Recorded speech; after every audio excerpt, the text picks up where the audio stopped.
बात है, इसको समझिए। बाबा Saheb Bhimrao Ambedkar most intellectual personality, जितनी भी कॉन्स्टिट्यूएंट असेंबली में इंटेलेक्चुअल पर्सनालिटीज थी उसमें से एक थे। डॉक्टर अंबेडकर को संविधान सभा के चुनाव में क्या चुना गया था? जी हां, बंगाल रीजन की एक सीट थी जिसका नाम था जैसूल कुलना।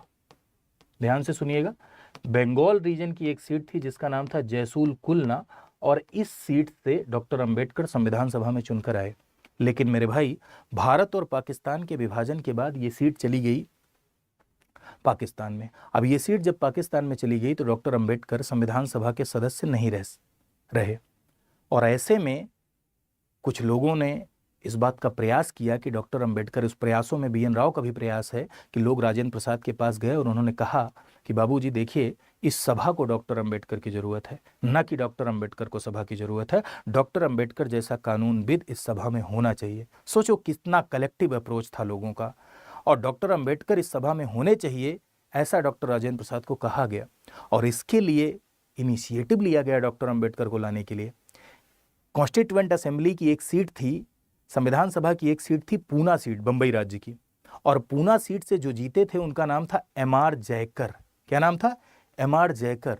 उनको इस्तीफा दिलाया गया, और MR जयकर को इस्तीफा दिलाकर वहां बाई इलेक्शन यानी वहां उपचुनाव कराया गया, और कॉन्स्टिट्यूएंट असेंबली में डॉक्टर अंबेडकर को लाया गया। वही डॉक्टर अंबेडकर जिन्होंने तन मन से समर्पित होकर संविधान बनाने में अपना योगदान दिया, वही डॉक्टर अंबेडकर जिन्होंने संविधान बनाने की जो सबसे इंपॉर्टेंट कमेटी थी, संविधान अंतिम ड्राफ्ट तैयार करने के लिए जो कमेटी थी, ड्राफ्टिंग कमेटी, उसके चेयरमैन थे, वही डॉक्टर अंबेडकर जिन्होंने संविधान के ज्यादातर संशोधनों पर अपने तर्क प्रस्तुत किए, वही डॉक्टर अंबेडकर जिन्होंने संविधान के अलग अलग संविधान सभा में अलग अलग मुद्दों पर अपने तर्क प्रस्तुत किए, और पूरे जितनी भी उनकी प्रतिभा थी उस प्रतिभा के साथ उन्होंने संविधान बनाने में अपना योगदान दिया। इवन सम्मान बस, इसीलिए बाबा साहब भीमराव अंबेडकर को सम्मान बस संविधान का रचयिता और संविधान का कंपाइलर तक कह दिया जाता है। इवन डॉक्टर अंबेडकर ने खुद असेंबली में यह बात कहा था कि I am not a creator of constitution, I am not a compiler of the constitution. उन्होंने खुद कहा था कि मैं संविधान का रचयिता नहीं हूं, संविधान को कॉन्स्टिट्यूएंट असेंबली ने बनाया, संविधान को संविधान सभा ने बनाया। और आज आपसे पूछा भी जाएगा एग्जाम में संविधान को किसने बनाया, तो आप बताते हैं कॉन्स्टिट्यूएंट असेंबली, संविधान सभा ने।